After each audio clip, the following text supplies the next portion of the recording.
1835 में education act दिया गया, अंग्रेज़ों ने हम पर लागू कराया, और उन्होंने कहा कि जो प्रिविलेज्ड भाषा है जो सिर्फ यूरोपियंस को है, बहुत दयालु शायद हो रहे होंगे, उन्होंने कहा कि हम ये भारतीयों को देना चाहते हैं, गरीब भारतीय जिन्हें गरीबी में रह रहे हैं, गुलामी में रह रहे हैं, उन्हें देना चाहते हैं। बट आप आइडिया देखिए, जब उन्होंने ये लागू करा था तब यूके की जीडीपी थी 3% ऑफ द वर्ल्ड, और इतने साल गुलामी में तब मुगल रूलर्स भी थे, तब भी हमारे भारत की जीडीपी थी 18% तब उस टाइम पर। फिर 110 साल करीबन उन्होंने हम पर वही एजुकेशन एक्ट लगाया, और उसके बाद हमारी भारत की जीडीपी 2 या 3% रह गई, किंतु उनकी जीडीपी 12% रह गई।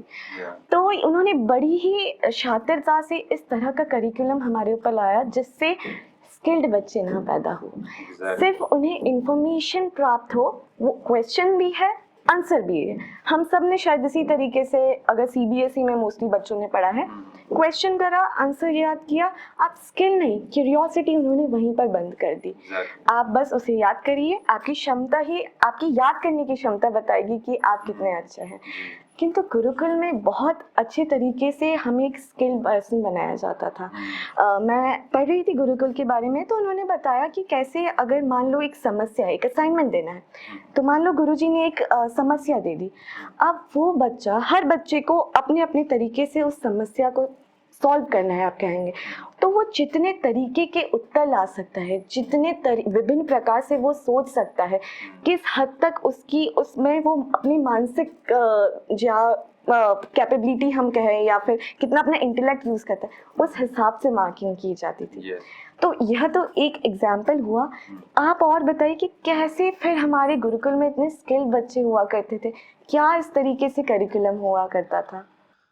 आई वुड से गुरुकुल में स्किल्ड बच्चे बनाने का एक सिंपल फॉर्मूला है, वो ये है कि सारे बच्चे, एक एक बच्चा भगवान उनको स्पेशल गिफ्ट दे के भेजते हैं। You don't really need to put anything new into them, आपको कुछ नया रखने की ज़रूरत नहीं है, but what you need to do is कि वो जो लेके आए हैं ना, उसको अनकवर करना है और उनको दिखाना है कि तुम्हारे पास ये है, नाउ वर्क ऑन इट। आप उनको फैसिलिटेट करते हो कि हाँ चलो, जैसे कि गुरुकुल में आया कोई, किसी बच्चे के अंदर नई नई कलाएँ बनाने का उनके अंदर ये गुण है कि वो कला को लेकर बहुत ही ज़्यादा पैशनेट है। Now you recognise that, okay ये वाला बच्चा है, इसको जब हम ये वाली सेवाएं देते हैं तो वो बहुत अच्छे से करता है, एंड इनफैक्ट वो ज़्यादा आता है, आगे आता है उसको लेकर। तो गुरुकुल में क्या किया जाता है, बोलते हैं अच्छा ये अच्छा कर रहा है ना, आप एक काम करो, आप ये शिल्प कला का वाले क्लास में पढ़ो, ये महाराज हैं, गुरुजी हैं, उनके अंडर आप कल से आप इनके क्लास में शुरू करो। हमारे यहाँ क्या होता है एजुकेशन सिस्टम में, और नॉट ओनली एजुकेशन सिस्टम, घर पे भी यही होता है, क्योंकि इतने सालों के पीयर प्रेशर से अब यही माइंडसेट बन गया है कि let's say I am good at maths and I am not good at social science, let's say.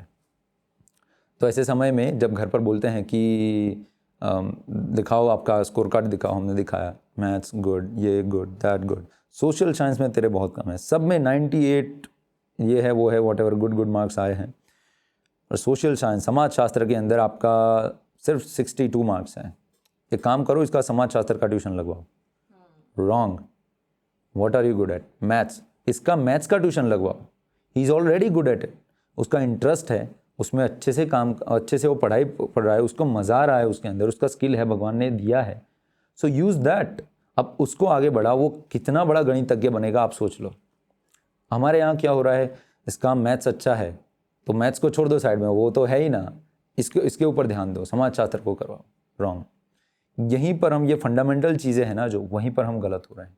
दूसरी चीज़, जितने भी बड़े बड़े लोगों को आप ले लो ना, अभी भी बड़े बड़े लोग, और वो लोग जो बड़े होना चाहते भी है, जिनके अंदर स्किल्स भी हैं, पूरा जीवन भले उनको दबाई गई स्किल्स, जैसे कि हमने भी इंजीनियरिंग किया है, पर हम आर्टिस्ट हैं, from inside I am an artist, I used to draw so nicely कि इंजीनियरिंग में हमारे सेकंड ईयर में हमारी एक टीचर थी जो इंग्लिश की टीचर थी, उन्होंने हमारे ड्राइंग्स देख लिए, उन्होंने हमको बोला कि तुम यहाँ क्या कर रहे हो कचरा पट्टी में, तुम जाओ और कुछ NID ज्वाइन करो या फिर कोई डिज़ाइन क्लासेस ज्वाइन करो, you have a bright future in that. तब हमें पता चला कि इसमें करियर भी है, हमें पता भी नहीं था, nobody has showed me that thing.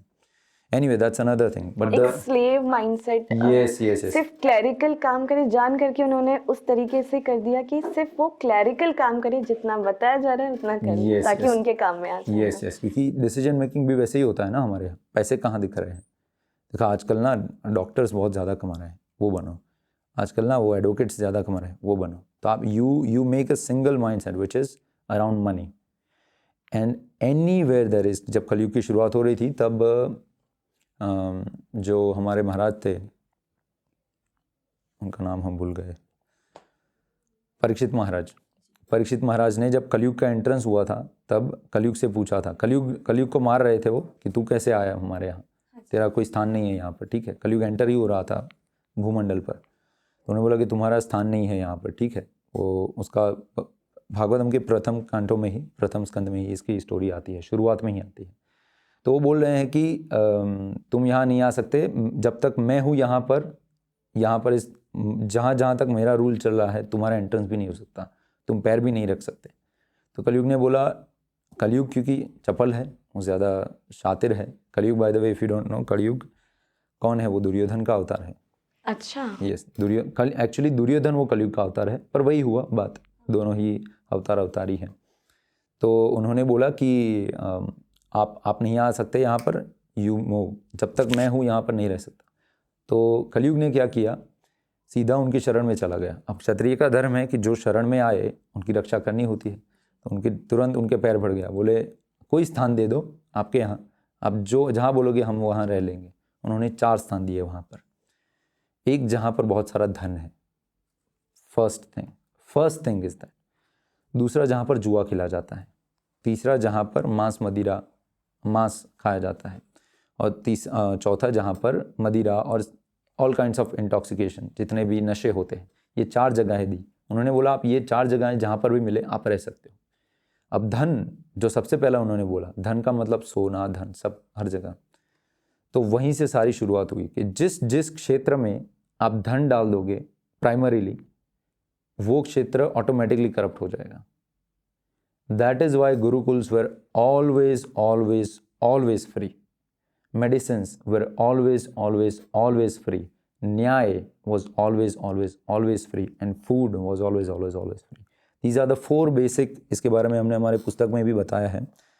जिनको नहीं पता, ये हमारा पुस्तक है बेसिक्स ऑफ सनातन संस्कृति, इसका हिंदी वर्जन है सनातन संस्कृति का मूल ज्ञान। उसका जो हमने लास्ट चैप्टर है सनातन संस्कृति का, उसके अंदर ही हमने बताया है कि जीवन की मूलभूत 4 आवश्यकताएं जो थी वो निःशुल्क हमारे यहाँ दी जाती थी, जो है भोजन, शिक्षा, न्याय और चिकित्सा। अभी के समय में देखो, जो हमारा समय चल रहा है, ये 4 ही चीज़ में सबसे ज़्यादा खर्चे होते हैं, सबसे ज़्यादा खर्चों। आप देखो डॉक्टर के पास जाओ, एक छोटा सा कुछ सिस्ट है वो निकालना है, कुछ निकालना है, हज़ारों, लाखों, काफ़ी बार करोड़ों तक चले जाएंगे। कई ऑपरेशंस हो जाते हैं बिना कोई बीमारी हुए। And there is literally no assurity कि ये हो ही जाएगा।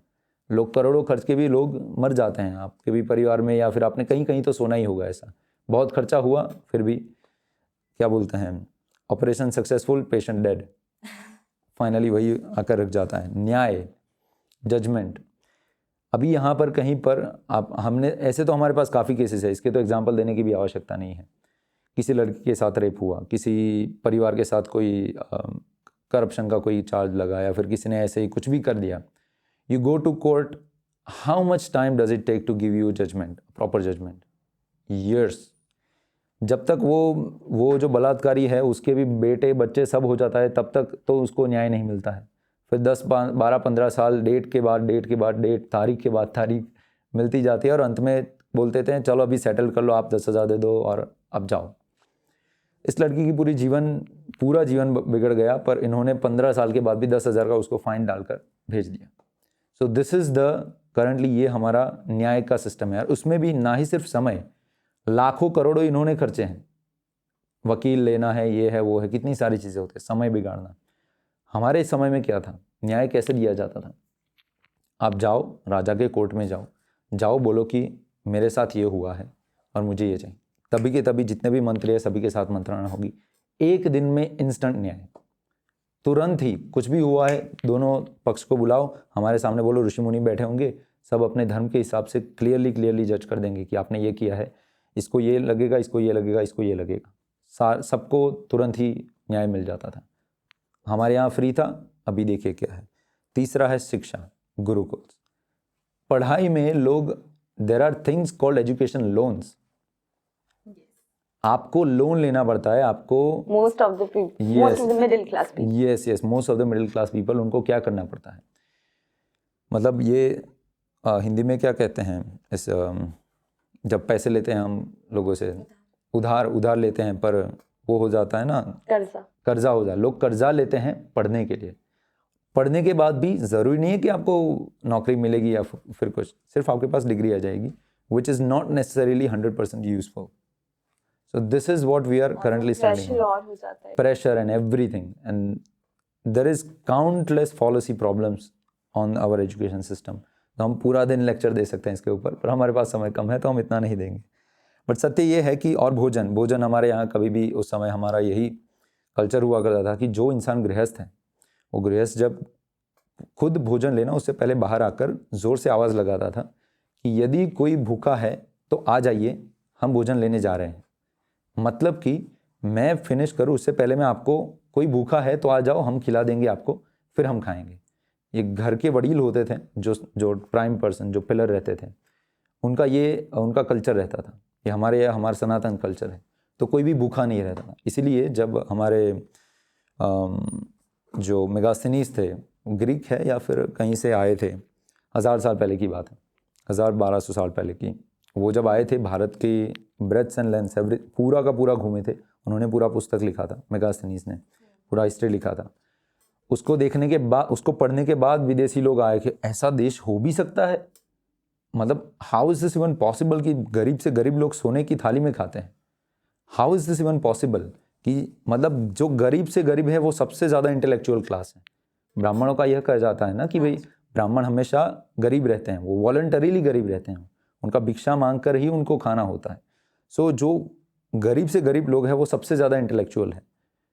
तो ऐसा तो कैसा देश है जहाँ पर ऐसी चीज़ें हैं। तभी वहाँ से लोगों ने फिर कोलंबस को भेजा, ये है वो है, सब ने फिर टूर निकाला कि इस इंडिया को ढूंढो। फिर उनको अमेरिका मिल गया, वहाँ पर रेड इंडियंस बना दिए, फिर भारत मिला उनको, फिर भारत में आए, तो वहाँ से शुरुआत हुई थी।